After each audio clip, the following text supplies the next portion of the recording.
6월 8일 사무엘상 19장 1절로 24절 사울의 살이 요나단의 사랑입니다. 사울이 이제 공개적으로 그의 모든 신하들에게 다윗을 죽이라고 명령하는 것이죠. 이러한 상황 속에서도 하나님께서 다윗을 어떻게 지켜가시는지를 우리는 오늘 본문을 통해서 알 수 있습니다. 요나단의 변호가 있고요. 미갈의 보호를 받습니다. 그런가 하면 사무엘의 그늘 아래서 하나님의 영으로 인한 보호를 다윗이 받게 되는 것이죠. 먼저 1절로 7절은 다윗을 죽이라고 공개적으로 명령하는 그 사울의 명령 앞에 요나단이 어떻게 반응하는지를 기록하고 있습니다. 먼저 읽겠습니다. 사울이 그의 아들 요나단과 그의 모든 신하에게 다윗을 죽이라 말하였더니 사울의 아들 요나단이 다윗을 심히 좋아하였으므로 그가 다윗에게 말하여르되 내 아버지 사울이 너를 죽이기를 꾀하시느니라. 그러므로 이제 청하노니 아침에 조심하여 은밀한 곳에 숨어 있으라. 내가 나가서 내가 있는 들에서 내 아버지 곁에 서서 내 일을 내 아버지와 말하다가 무엇을 보면 내게 알려주리라 하고 요나단이 그의 아버지 사울에게 다윗을 칭찬하여 이르되 원하건대 왕은 신하 다윗에게 범죄하지 마옵소서. 그는 왕께 득죄하지 아니하였고 그가 왕께 행한 일은 심히 선함이니이다. 그가 자기 생명을 아끼지 아니하고 블레셋 사람을 죽였고 여호와께서는 온 이스라엘을 위하여 큰 구원을 이루셨으므로 왕이 이를 보고 기뻐하셨거늘 어찌 까닭없이 다윗을 죽여 모지한 피를 흘려 범죄하려 하시나이까.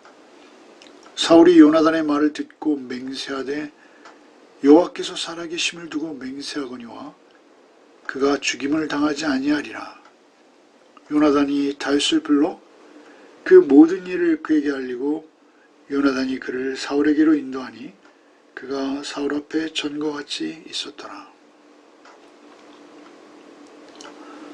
먼저 요나단이 자신의 아버지 사울에게 반하여 다윗을 보호하는 것이죠. 사울의 계획은 자신이 왕위를 다윗에게 빼앗기지 아니하고 또 아들에게 주고자 하는 일념입니다. 그러한 사울의 계획을 모를 리 없는 요나단임에도 불구하고 그가 오히려 다윗의 편에 서는 것이죠. 그것은 다윗의 편에 섰다라기보다는 하나님 여호와 편에 섰다라는 것이죠. 사울이 그의 모든 신하들에게 다윗을 죽이라 라고 말했을 때 요나단은 다윗을 심히 좋아했다 라고 오늘 1절에 기록하고 있죠. 심히 좋아했다라는 것은 그가 자신의 아버지 그 부자의 정을 뛰어넘을 만큼 다윗을 좋아했다라는 것이죠. 이것은 사실 불가능한 사랑이죠. 이러한 사랑을 할 수 있는 이유는 다윗이 하나님의 사람이었기에 가능한 것이죠. 오히려 요나단은 다윗과 함께 하시는 하나님을 통해서 다윗을 더욱 아끼고 사랑했을 뿐만 아니라 하나님의 일하심을 다윗을 통해서 볼 수 있었던 것이죠. 다윗을 심히 좋아하므로 그가 다윗에게 말하여 이르되 내 아버지 사울이 너를 죽이를 꾀하시느니라. 그 다윗에게 먼저 아버지의 상태를 전하는데요. 내 아버지라는 표현이 3번이나 등장하고 있습니다. 내 아버지 사울이 너를 죽이를 꾀하시느니라. 3절에 내가 나가서 내가 있는 들에서 내 아버지 곁에 서서 내 일을 내 아버지와 말하다가 무엇을 보면 내게 알려주리라. 아버지로서 사울을 요나단은 깍듯이 대우하고 있고 또 사랑하고 있다라는 것을 우리는 알 수 있습니다. 그렇게 이토록 충정 어린 간언을 할 수 있는 것이죠. 4절에 그 아비 사울에게 올렸던 그 요나단의 말이 있죠. 이것은 굉장한 위험을 무릅쓰는 것입니다. 사실 요나단은 그저 가만히 또는 모른 채 해도 될 듯합니다. 그러나 오히려 자신의 모든 것을 걸고 아버지를 설득하는 그 요나단의 진심 어린 마음을 우리는 어떻게 해석해야 할까요? 그것은 하나님께 그의 마음이 연락되어 있다.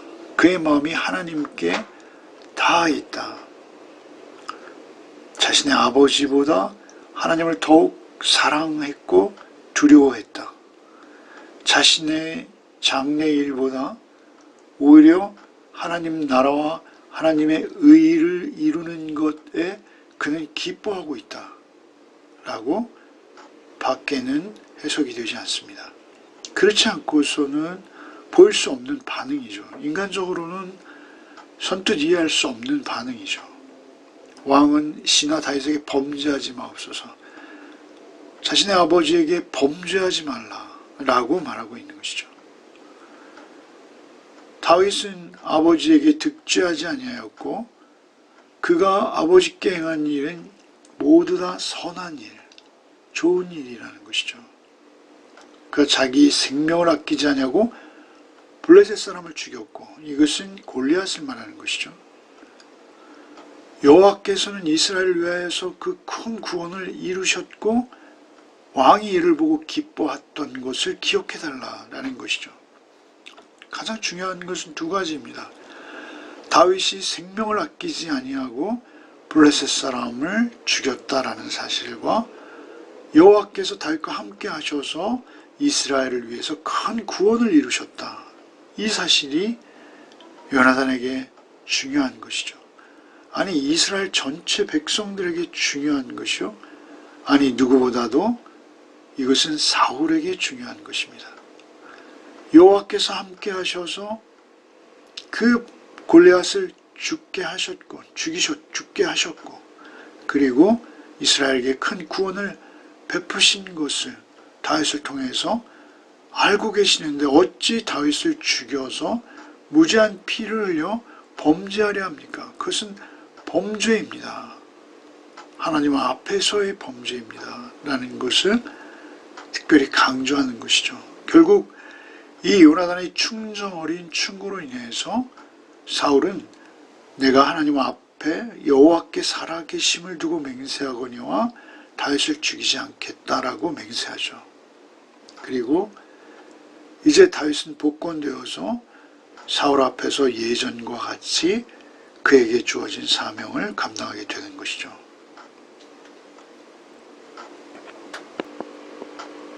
8절부터 읽겠습니다.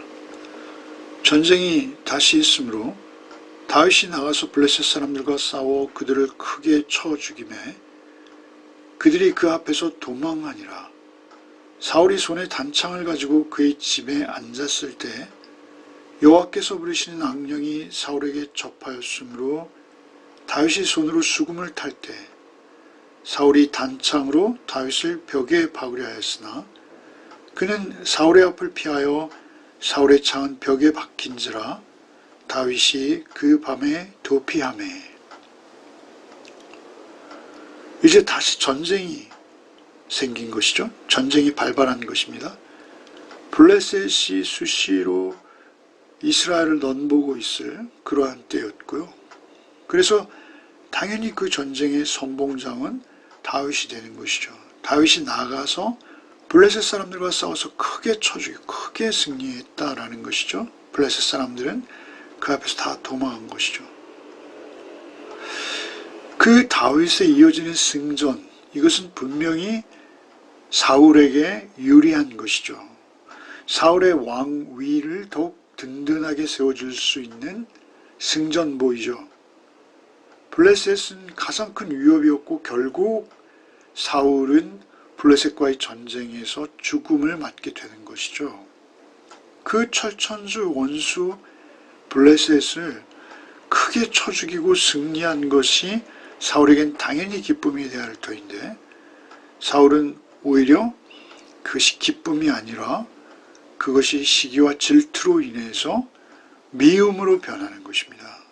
그래서 악령이 사로잡혔고 악령에 사로잡힌 결과 다윗이 수금을 타게 되었고 그 다윗이 수금을 탈 때 사울이 단창으로 다윗을 벽에 박으려고 했다라는 것입니다. 이전에도 있었죠. 사울은 단창의 명수였기에 그 단창이 그의 손을 떠나면 절대 피할 수 없는 그러한 명수라고 합니다. 그러나 여호와께서 다윗을 피하게 하시는 것이죠. 다윗은 이러한 일이 한 번 있었기에 경계하고 있었을 수도 있습니다. 그러나 단창을 피하는 것은 쉽지 않은 것이었을 것이요. 하나님께서는 은혜로 그 단창을 피할 수 있도록 하신 것이라는 것이죠. 그렇다면 사울은 왜 이런 짓을 했을까요? 자기 아들에게 여호와 앞에 맹세, 여호와의 살아계심을 두고 맹세하거니와 다윗을 죽이지 않겠다라고까지 맹세했으나 다시 단창을 들어 다윗에게 던진 것이죠. 그것은 아들에게 거짓말한 것이라고 보아야 하나요? 아니죠. 아들에게 말할 때는 분명 그가 진심으로 여호와 앞에 맹세한 것일 것입니다. 그러나 그가 다시 이제 그의 마음이 다윗의 승전보를 보고 다윗의 승전, 전쟁에서의 큰 승리를 보고 오히려 다시 흔들리는 것이죠. 이것은 자기 파멸적인 행위입니다. 악한 영에게 사로잡히지 않고는 할 수 없는 일들이죠. 그가 계속 그 악한 영을 향해 마음의 문을 열고 있다는 것이고요. 그리고 하나님께서도 이 일에 하나님의 처음의 작정을 이 일에 반영시키고 계시다라고 볼 수 있는 것입니다. 그렇게 사울은 하나님 앞에 먼저 돌이키는 것이 그에게 가장 중요한 유일한 살 길인 것이죠. 하나님 앞에 돌이키는 길만이 그에게 살 길인 것입니다.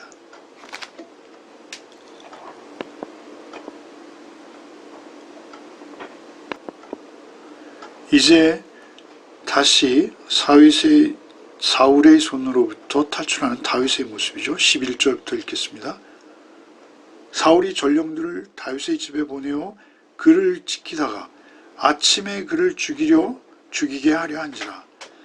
다윗의 아내 미갈이 다윗에게 말하이르되 당신이 이 밤에 당신의 생명을 구하지 아니하면 내일에는 죽임을 당하리라 하고 미갈이 다윗을 창에서 달아내림에 그가 피하여 도망하니라. 미갈이 우상을 가져다가 침상에 누이고 염소 털로 엮은 것을 그 머리에 씌우고 의복으로 그것을 덮었더니 사울이 전령들을 보내어 다윗을 잡으려 하매 미갈이 이르되 그가 병들었느니라. 사울이 또 전령들을 보내어 다윗을 보라 하며 이르되 그를 침상째 내게로 들고 오라. 내가 그를 죽이리라. 전령들이 들어가 본즉 침상에는 우상이 있고 염소털로 엮은 것이 그 머리에 있었더라. 사울이 미갈에게 이르되 너는 어찌하여 이처럼 나를 속여 내 대적을 놓아 피하게 하였느냐. 미갈이 사울에게 대답하되 그가 내게 이르기를 나를 놓아 가게 하라. 어찌하여 나로 너를 죽이게 하겠느냐 하더이다 하니라. 이제 사울이 전령들을 보내서 다윗을 그 집에서 지키다가 아침에 죽이라는 명령이 떨어진 것이죠. 그의 아내 미갈이 이것을 알게 되었고 그리고 미갈이 다윗을 도피시키는 것이죠. 아들 앞에서 다윗을 죽이고자 함으로 인해서 아들에게 사울은 모든 신뢰가 무너진 것입니다. 그리고 그 약속까지 어긴 상태죠. 이제 요나단은 다윗을 지지할 수밖에 없습니다. 이제는 더 이상 아버지 사울을 지지할 수 없는 상태로 되어버린 것이죠. 그런데 이제 그 딸에게서마저 이제 버림을 당할 그러할 처지에 놓인 것이죠. 그가 모든 자제력을 잃어버렸습니다. 그는 모든 인내를 잃어버린 것이죠. 그리고 이제는 하고 싶은 대로 그의 악한 영의 이끌림을 받아 직접 다윗을 죽이려 하는 것이죠. 다윗을 달아내리고 도피시키고 우상으로 다윗을 가장하는 미갈, 그리고 그것이 결국 전령들에게 들켰고, 그러자 사울은 침상째로 들고 오라, 내가 직접 그를 죽이리라, 이렇게까지 말하게 된 것이죠. 결국 그것이 우상이었던 것을 알게 되고 미갈을 추궁하는 사울. 그런데 그 추궁을 받은 미갈이 다윗이 나를 죽이려 하였기에 내가 다윗을 보낼 수밖에 없었나이다 라고 둘러대는 것이죠. 사실은 전혀 다른 것이죠. 미갈이 다윗을 도망하도록 시간까지 벌어준 것이죠. 그럼에도 불구하고 그 아버지를 최소한 존중하기에 다윗이 나를 죽이려 하기에 할 수 없이 보내었나이다 라고 변명하는 것이죠. 이제는 아들을 잃었죠. 요나단을 잃었을 뿐만 아니라 이제는 딸 미갈마저도 이제 거짓말하는 자로 만들어 사울은 딸에게마저도 신뢰를 잃어버리는, 오히려 다윗의 편에 서고 아버지를 대적하게 되는 이러한 상황으로 몰리게 되는 것이죠. 사울은 이제 하나님을 떠남으로 말미암아, 하나님의 반대함으로 말미암아 하나님 앞에 반기를 들고 저항하는, 그리고 더 적극적으로 악한 영에게 그 마음을 다 내어준 상태였기에 이제 주변과의 관계도 하나씩 둘씩 다 끊어져 버리고 말게 되는 것입니다. 이제 사무엘을 찾아가는 다윗의 이야기죠. 18절부터 읽겠습니다. 다윗이 도피하여 라마로 가서 사무엘에게로 나가서 사울이 자기에게 행한 일을 다 전하였고, 다윗과 사무엘이 나요스로 가서 살았더라.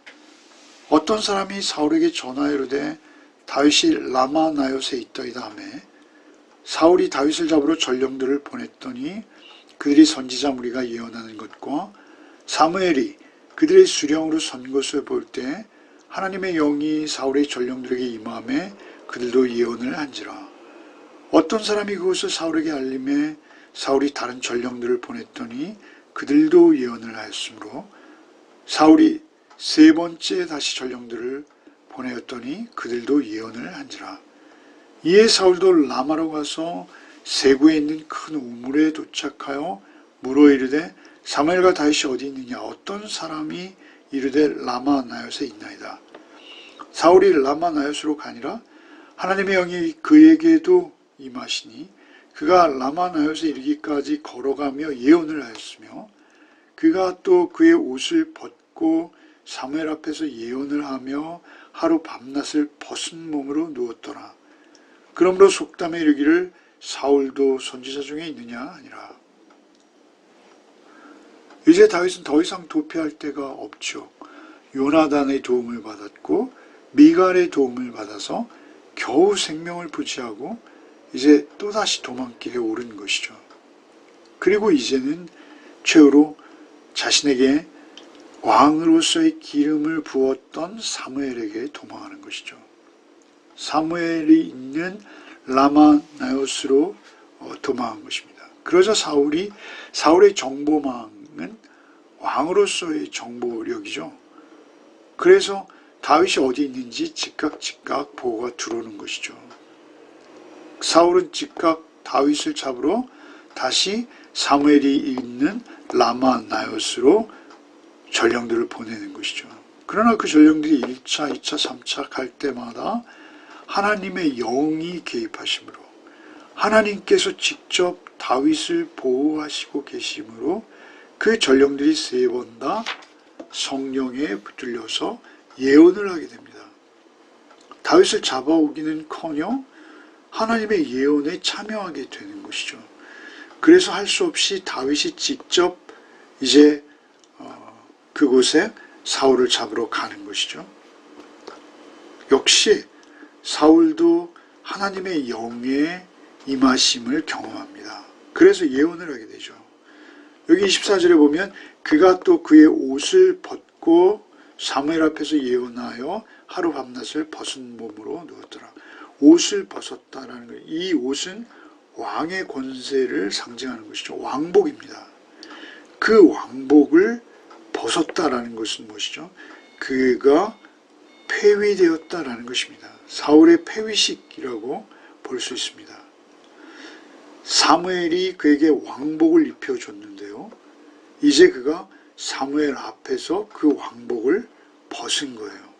하나님의 영에 사로잡혀서 그가 그 왕의 권세를 의미하는 왕복을 벗고 벌거벗고 벗은 몸으로 사무엘 앞에 누웠어요. 굉장히 수치스러운 것이죠. 그래서 속담이 또 하나 탄생했는데 그것이 무엇입니까? 24절에 사울도 선지자 중에 있느냐. 사울이 예언을 했기에 그렇죠. 벌거벗고 예언을 했다라는 것이 이스라엘 전역에 이렇게 그 소식이 들려왔고 그 소식을 들은 사람들이 이런 속담거리를 만든 것이죠. 속담을 하는 것입니다. 사울도 선지자 중에 있느냐. 그런데 이 속담은 아주 익숙한 속담이죠. 10장 12절에도 똑같은 속담이 있었습니다.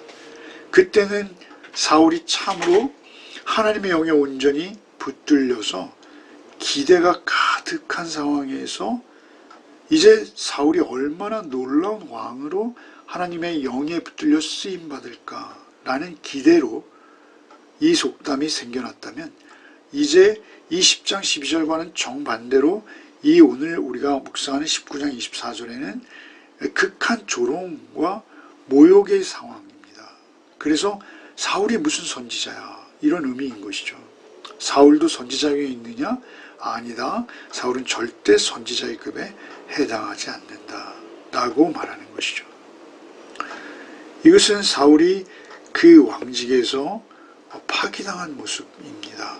사울은 이제 살아있으나 사실 이미 죽은 것이나 다름없는 상태요 왕권을 가지고는 있으나 허수아비 왕이요 그저 허울 좋은 왕권일 뿐이지 그는 이제 점점 낮아지고 결국 사라져갈 수밖에 없는 그러한 때가 되었다라는 것이죠. 이제는 모든 기록의 관점이 다윗 중심으로 흘러가는 것이죠. 이제 역사의 기록, 성경의 기록은 다윗을 집중하여 조명하기 시작하는 것이죠. 계속 사울이 등장하겠으나 사울에게는 더 이상 관심을 두지 않는 것입니다. 우리의 삶에 가장 무서운 적은 무엇입니까? 그것은 우리의 욕심입니다. 우리의 욕심에 우리가 눈이 멀고 우리의 욕심에 우리가 붙들리면 우리의 귀가 머는 것이죠. 그래서 심지어 우리의 자녀들에게서조차 또는 우리의 모든 이웃들에게서조차 이제는 조롱의 대상이 되어버릴 수밖에 없다라는 것이죠. 우리가 그 욕심에 붙들리지 않도록 하나님의 말씀으로 세상을 판단하고 분별할 수 있도록 하나님의 지혜를 구하는 또 하루가 되시기를 바랍니다. 기도하겠습니다. 주님, 참으로 너무 아름답게 시작하였으나 이토록 욕심에 악한 영에 붙들리는 사울의 모습을 봅니다. 또한 사울에 비해 다윗은 참으로 착하고 순수한 의도로 하나님의 말씀 앞에서 하나님의 종으로서의 삶을 충실히 살려고 하였으나 이토록 어려움을 당하게 됩니다. 하나님이 고난의 의미 또 알게 하시고 또 이 욕망에 의해서 이렇게 무고한 사람들에게 고난을 주는 이 사울의 모습을 보게 됩니다. 우리는 어느 쪽에 속해 있는지요? 누구에게든 고난을 전하는 자가 되지 않게 하시고, 좀 억울하고 힘든 일을 당해도 그것을 오히려 당연히 여기고 하나님께서 나를 연단하시는 과정인 것을 알게 하여 주옵소서. 오늘 하루도 오직 주와 동행할 때 나를 더욱 말씀 앞에 냉정히 비추어 볼 수 있게 하시고, 또한 내가 애매히 당하는 고난조차도 하나님 앞에 감사함으로 반응할 수 있는 하루가 되게 하여 주옵소서. 예수 그리스도 이름 받들어 기도하옵나이다. 아멘.